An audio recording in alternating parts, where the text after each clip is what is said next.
Welcome to the My Crazy Office podcast with the authors of Working With You Is Killing Me, Working For You Isn't Working For Me, and Mean Girls at Work, Kathy Elster and Catherine Crowley.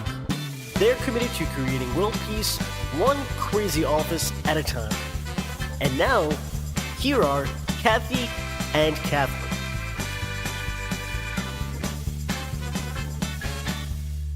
Hi everyone, I'm Kathy Elster. And I'm Catherine Crowley, and welcome to My Crazy Office.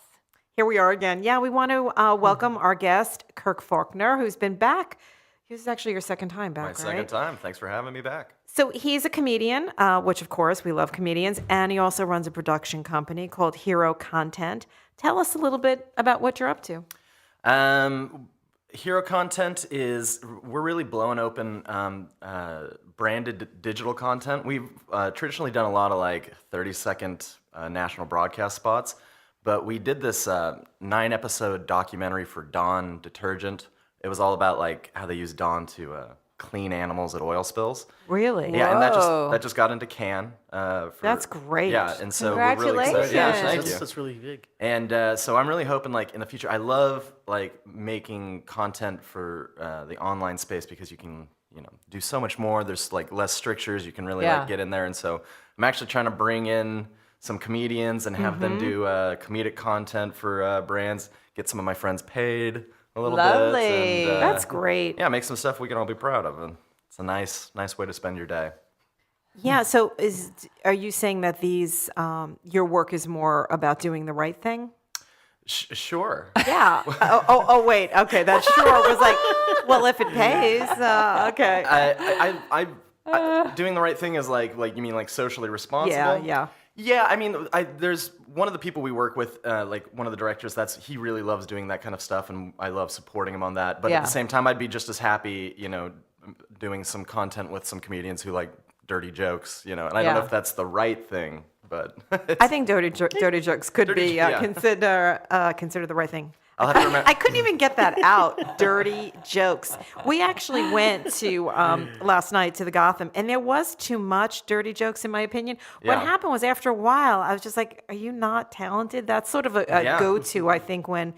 Yeah, I was saying to Kathy, for me in comedy, I'm always intrigued by people who can make things besides bodily functions interesting. Right, Right. So if it gets into too much doo-doo, caca, pee-pee, wee-wee, then I'm gone. Yeah. I'm not really interested. I mean, I have plenty of jokes that are like more nuanced and about philosophical matters, but the other night I was doing a show at Brinkley's restaurant down in Nolita, and they kept the hockey game on while we were all performing.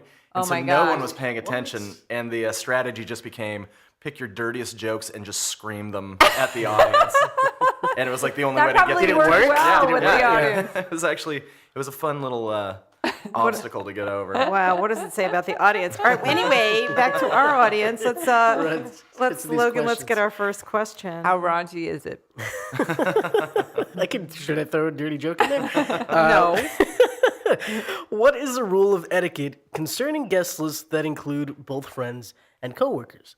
Does one have to invite all coworkers to a private/personal function, or is it okay to select a handful of coworkers to be invited? This is a problem. Yeah. This is a really problem area. It's either all or nothing, I think. Yeah. Yeah?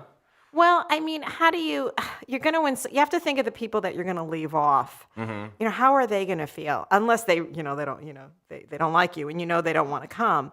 But in general, it leaves people feeling out of the loop. What are they going to see your pictures on Facebook of your fun party? And social networking makes it so there's going to be some loose lips on that sinking ship. Yeah. Everyone's going to know. And it will sink, baby. So I think it's a problem. I mean, if you're going to invite coworkers, you have to invite pretty much the ones that make sense. You don't have to invite the janitor. You have to. Here's the challenge. Actually, I just spoke to someone who was contemplating her wedding invitations. Right? Yeah. Are you invited? No. Uh-oh. But she has some very close work friends, and then she has some work enemies. Mm-hmm. Yes. And so she's saying, I don't want to invite the women that I don't like. Mm-hmm. Yeah. Right? And so that's a real dilemma. But I agree, actually, if you're going to invite a few, you kind of have to invite them all. I mean, the ones that don't like you aren't going to come. Yeah. That's true. They'll find a way And you may out. get some extra gifts in the works. Exactly. You'll get some gifts. They'll be returnable, but you'll get some gifts. People just like to be included. Yeah. Well, you don't need that extra Headache. Yeah. Antagonism. Caca in the I think the workplace. second you stop, you don't invite some people, you've effectively turned your workplace back into high school. Yeah, I Like, think right. You're gonna Very have some well drama. said, You're Kurt. gonna have some. There's gonna be some mind games going on. Yeah. And you know what? Maybe if work's boring, maybe that's okay. Maybe like a little drama is exactly what you need in the workplace. There you go. If you want to create drama, only invite a few and then post all the pictures on Facebook or Instagram. I mean, I think in general, most people find a way out of these functions. Sure. Unless they're really close. And actually, with you could gain some points. Right. Many people will appreciate being included. Right. I mean, there's always the possibility that the person you least want to have come will be the most excited participant, but There is always that one person. I just got a visual with Yeah, that. they show up. Oh yeah, the awkward person who sits in the corner that nobody or likes. the talker, Yeah. or the person who's got, Yeah, they're gonna come. Shows up an hour before the party starts. Last That's right. person to leave. Like, That's right. I think that's me a lot of the time. Oh, it is not. I don't believe that. Or maybe you could have like a sub party. Right? sub party. sub- party? like An just, after party after just the party? say to the people in your company, the wedding is expensive. I can't invite everyone, but I'd like to invite you to a different party. And I don't know. I'm just trying to come up. Like we're gonna have a party in my I'm backyard. having a loser party and a winner party.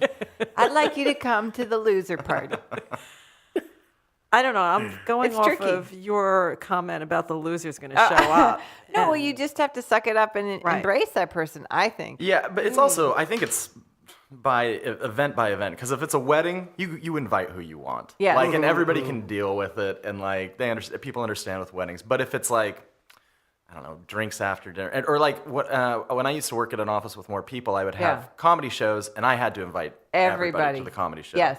Because if that would be too weird. Oh, Right. And so, I did. Okay, you did it. So you Yeah. invited everybody, and the weirdos showed up. Yeah, totally. And they were always the ones who heckled other comedians, and they were the ones who like, when you're just like, okay, well, I guess I have to take credit for them, but Yeah. but also sometimes it's fun, sometimes it can end up being like a really cool thing. Yeah. Okay, so it's all or nothing. What's All our right. next? Except Kirk says with the wedding, you can choose just a few. And actually, what's true with weddings is that the chances of hurting everyone's feelings are pretty high anyway. So go ahead. Insult a few of your coworkers. Is it bad boss etiquette to harass your employees with emails after hours or on the weekend? I get emails from my boss at 11 p.m. on weeknights and on Saturdays. Can I safely ignore these late night and weekend emails until the next workday? Well, this is a really big question that a lot of companies are dealing with. Yeah. No, you can't ignore them. I mean, you have to have this conversation with your boss Yeah, and say, communication. I'm going to be turning off my phone, or all my technology at 10 o'clock. So, Set a boundary. I mean, Yeah. there is no shortage of articles that you could bring to your boss about like, right. being able to get a good night's sleep means that you like have a certain amount of time away from any electronic screens. Right. People who are constantly checking their email are Right. like constantly in a state of like being distracted and never get any really quality work time. I mean, Right.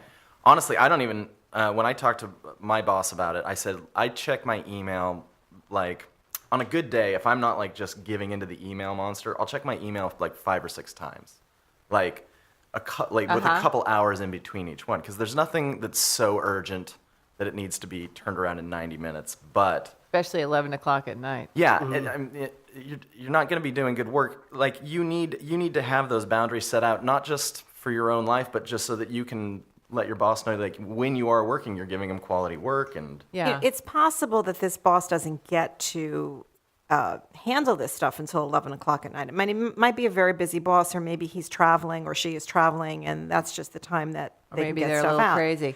Well, they could be crazy, but you just have to find out from your boss, is the expectation to respond. It doesn't Yeah. really matter when that email comes in. It matters whether you have to respond or not. See, I think that many people in positions of authority, that's the time that they have to act to respond or to write. respond or to craft something. And actually, you're right about having that conversation. But the other piece is to understand that it probably isn't in your best interest to craft a long response back at 11 p.m. at night, because you won't be cogent. It's not going to be your best thinking, and it's not really going to help your position. So I agree with you. If you set up at the beginning that there's an off time for you, but as soon as you first thing in the morning, you'll look again, and if there's something that needs your attention, you'll respond to it. At least you've created a reasonable expectation. Yeah. How about the weekend, though? Saturday. Same thing. I mean, it's the same thing. Yeah. I think you have to talk to your boss and find out what the expectation is. I mean, I had a client actually write me the other day and say that she got an email from her boss on a Saturday needing some stuff to get a report done. On Sunday, he needed it, and he wanted to work on it Sunday. He needed it for Monday, but he hadn't told her during the week, so she doesn't get her work email at home for some reason. She has those boundaries, and she hadn't prepared, and she really, got in trouble for that. So these are the kinds of things you have to work out with your boss, Right. Yeah, if it's something that's immediate, I would prefer a text message than an email. I stay away from work emails. The weekend, I'll check them a couple times, but at night, I've been reading up a lot about cortisol, the stress hormone that gets released into your brain. Where, it was supposed to get released when you saw like a lion, but in the modern day, it gets released when you see an email from your boss. There's no difference. And if it's 11 o'clock at night and you're trying to wind down That's for right. a big day, the next day, the last thing you need is a big spurt of cortisol in your brain that makes it so that you have like crappy sleep and you're not able to focus the next day. I have a lot of that. Yeah. Right. Well, Sorry. yeah, actually, it's such a good point. And we presented to a very large, we won't say the name, tech company, and they had really decided, the professionals there decided that emails after 10 o'clock was not good for their health, and it wasn't good actually for their long-term performance. Right. And so they'd made a quiet band with each other not to respond to emails after that hour. But I think this also brings up the issue of email protocol, which so many companies failed to create. You could have some simple sort of rules for the road. Yeah, I mean, I remember what they said at that large company. They said nothing good comes out of an email after 10 p.m. Right. And that's true because people have they're either tired or they've Yeah. been drinking or they've been smoking or they've been doing whatever they do Right. at night. Or they had a fight with their spouse. Or, I mean, Yeah. you know what we do at night. So so nothing. I don't know what you guys What are you guys doing? Whatever we feel like it. So by 10 o'clock, you're not in the same, headspace. right. You're not in your work headspace anymore. If you are, there's something wrong. So, I think companies have to make decisions about this. But the question of is it bad etiquette? I mean, this is something every department has to figure out what the etiquette of that department is. Well, and what I would say is that if you're busy trying to categorize as this bad boss etiquette, then you're trying to create some kind of a should attached. And really, all bets are off. And that's part of the challenge of the digital age, right? We Right. don't have any real rules. I mean, people are tweeting at 2 a.m. and Yeah. doing whatever.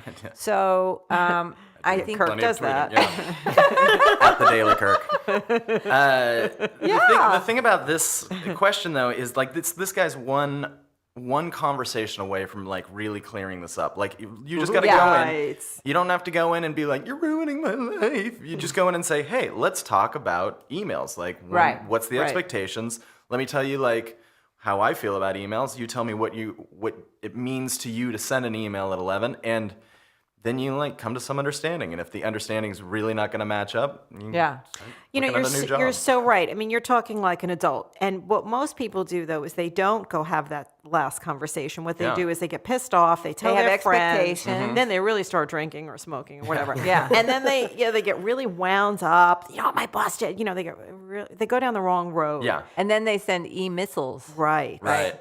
Oh, yeah. To drop an E-bomb. Or they block. They sort of block people the next day. Or they do a Facebook post that's all about how I hate my boss or I hate my job or Yeah. That's not going anywhere good. Yeah, exactly. Because you're friends with everyone at work on Facebook, right? Yeah, exactly. So that's another question we really have to answer one day. Should you be friends on Facebook with your workplace?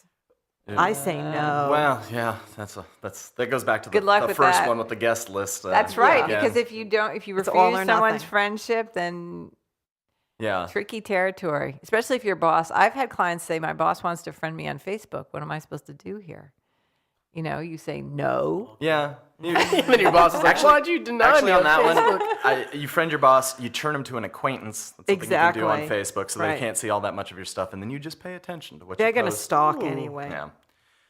Well, I mean, really, why does a boss want to watch their employees on Facebook? Bad boundaries. Look, we're in the age of very ill-defined boundaries. Yeah. We Mhm. really are. Space is not well-defined. Time is not well-defined. You know, so it's very challenging, I think, and especially if the person asking this is fairly new to the workforce, you don't know what your rights are. You don't know what's Right. fair to expect.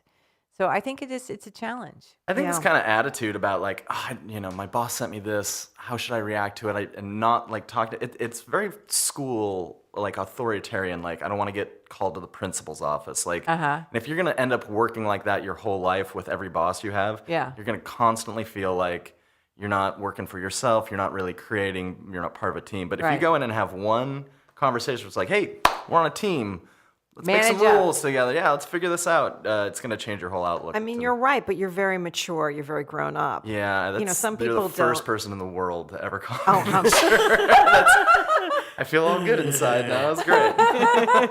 Most people do not handle this stuff well. Yeah. Otherwise, we would not have a business. All right, so the overall takeaway is speak up, talk to your boss, work something out, get clear about what your boundaries would be, and think about or consider whether the company itself could create some protocol so that there are guidelines for everyone. All right. Yeah, I think that's it for this show. So, Kirk, just remind us again how people can find out about you. If you'd like to do some work with Hero Content, and we would love to talk to you about producing whatever you need produced, you can go to herocontent.com, and there's a contact us section. If you want to get a hold of me, probably the easiest way is through Twitter at the Daily Kirk. Yeah, that's good. Terrific. Thank you. Yes, thank you. And join us next time for another My Crazy Office podcast. And don't forget to send your questions to info@mycrazyoffice.co. My Crazy Office is produced in New York City at K Squared Studios. Stay crazy.